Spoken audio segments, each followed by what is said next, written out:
Seeing as Iggy is being very active. Iggy is a royal python. Oh, is he? She's 4. Right. Iggy's a 4-year-old royal python. She is one of the quietest, docilest snakes of all snakes. They're also known as ball pythons because 9 out of 10 times, as you just seen when I left her out, they just lie in a ball constantly.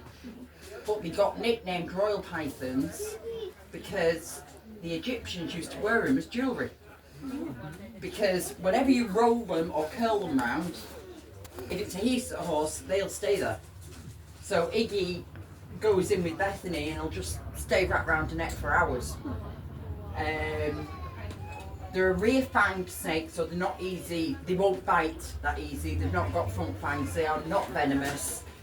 They kill the prey by constricting, not by poison. But they have the 2 big rear fangs, but there's also 150 other teeth at the back of their mouth as well. But I would say they are such a quiet snake. This is why they come into rescue centres a lot, because people buy them for kids as a first snake because they are very quiet. But kids get bored with them very easily because they don't do anything. They really don't. There's a tortoise on one that way. They really don't. She is really quiet. She gets fed once a week. Sheds at the moment probably once every 2 months. She doesn't shed as much through winter as she does through summer. She is at the moment, we're having a slight issue getting her to start eating again. Snakes do this now and again, and then all of a sudden they'll just decide, oh, I'm hungry now. So we have the rumination. And that's why she's refusing to eat it. Oh right, apparently she's in season or in heat, and that's why she's refusing to eat at the moment. But she's an absolute sweetheart. She came into us because her owners, as you can see, she's not good. Her owners said she was aggressive. But what had happened when I actually asked them, they had her in a vivarium of about 6 foot, about a 6-foot vivarium, which would be brilliant if it was a corn snake or an active snake. Royal pythons get stressed very easily because they're quite a defensive, I don't mean defensive as in bite, but they like to know when they're in the vivarium that they can defend all sides. So the smaller the vivarium, the happier ball pythons are.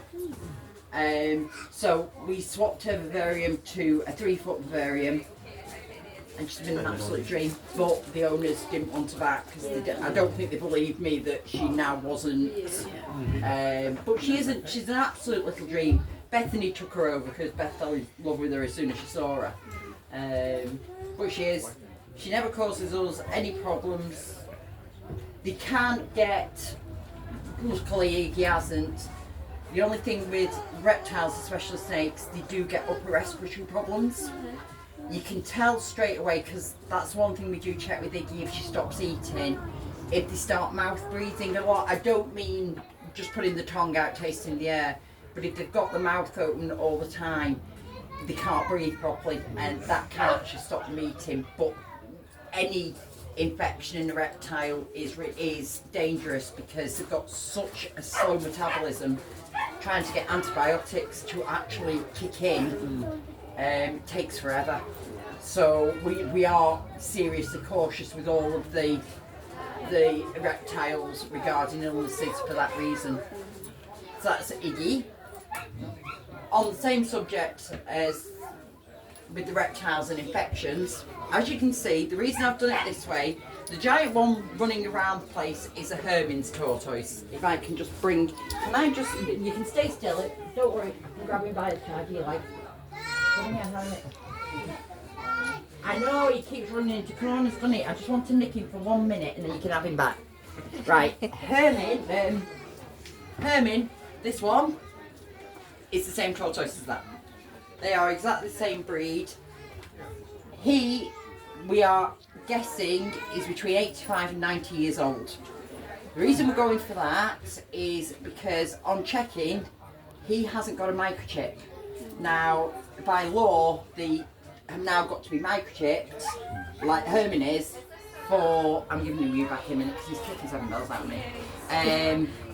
Herman is microchipped because it's got to prove that they were actually born in captivity in this country, not, you know, smuggled into this country in wheel hubs like they used to do with them. This one, we don't know who his owner is. He turned up at the rescue 3 months ago.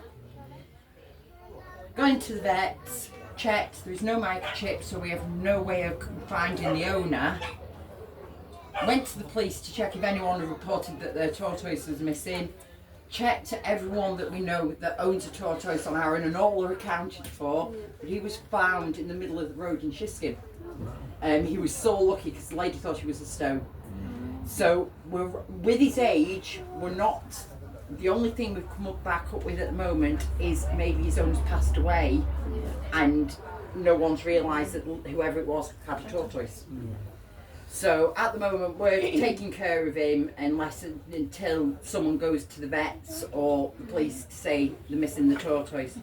Because with him not being microchipped and a name with him, I can't put him up on the rescue page as anyone lost a tortoise, because anyone could claim him. So the police have said at the moment just to hang fire that someone at some stage will hopefully realise their tortoise is missing. With these two, who you been whittled on again? Right, that one, as I said, here's a Herman's tortoise. Now with this one, these two are just over 3 years old. In both of them are the same age. As I was saying about illnesses and watching for problems with them because they've just, the metabolisms are a nightmare. Both of these are due to the vets because both of them need the nails clipped, and if you turn him the right way around, can you see his beak? That really shouldn't be that long, but I'm not comfortable in trimming his beak because if I clip it too far and I cause an infection, I'll have a problem. So it's easier taking him to the vets and getting vets to do them. But like I said, Herman is only, actually no, they're 4. Yeah, they're 4 years old, both of these two. These two do actually now live in the rescue because they were bought by someone for pets for the kids. And the kids got bored very quickly, so they ended up here. So these two don't hibernate. The one, don't move your feet, I know he's between me. You can see has lived outside and just hibernates. You can just tell by, you know, his the shell and everything. These two we don't allow to hibernate yet. These two have got like an area in the house where it's got like artificial grass on it and heat lamps, so they think it's summer all year round. We've just changed their diets again because if you on the bigger one, the 85-year-old, you'll see that his shell is very smooth. Now they have growth lines. Years ago they used to paint tortoises' shells, then you remembered which one was your tortoise. But the problem is that all these lines are growth lines and it does affect the growth. But at the moment, these two are on a protein, like a holistic pellet diet.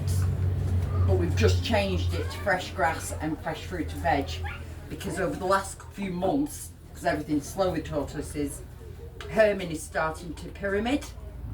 Now that normally shows that the food has got too much protein in it. Sorry, she's going up the poster. You've been choked by it. Oh, no. I was going to say you chewed passes out because someone let me know in the corner. It means there's too much protein and the shell's growing too quick and isn't spreading the right way.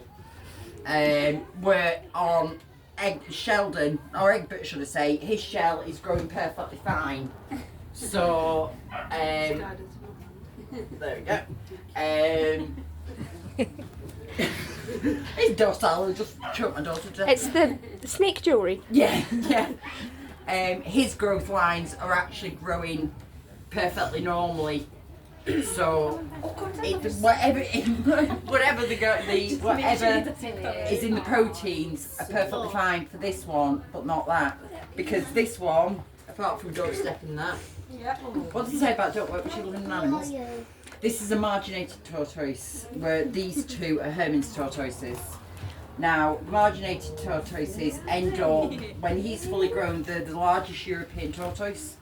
So he, when he's full grown, if I put him down a minute, would go from where he is there to probably where I am here.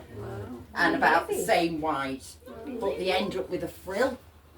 This shell, where you can see on this one that the shell's going straight down. On this one, are you struggling to get on your feet? There you go. Why are you walking funny on your back leg? Are you just being awkward, or is it because your tail's out? He will end up with, as you can see, the frills starting at the edge, but that will end up a lot wider. It'll look like a shelf behind him. So yeah, that's the marginated version, and that's the Herman's version, but he will end up a lot like that one that likes a good run. I think with him, the white patch on his back, I think he has had some damage. I think because he's obviously been living rough for a while. He was well weighted when he came in, so there was no problem with his weight or anything. But there's a couple of cracks that shouldn't really be in his shell. But he's all right now. He lives with the hedgehog. They have got a pen each, but they have both moved in together. But leaving them to it, they seem to be happy. But as you can see, the speed he moves, how he's escaped. It's amazing how quickly tortoises can move. But would you like to stroke the snake? Yes, thank you. Right, can I give you him back again? He has just pooed, so you should have a clean knee. Do you want me to take him off you for a second? You alright? Right. Right? You can feel he's not slimy at all, is she? What kind of snake sounds? She's a royal python. She's a royal python, full grown now, so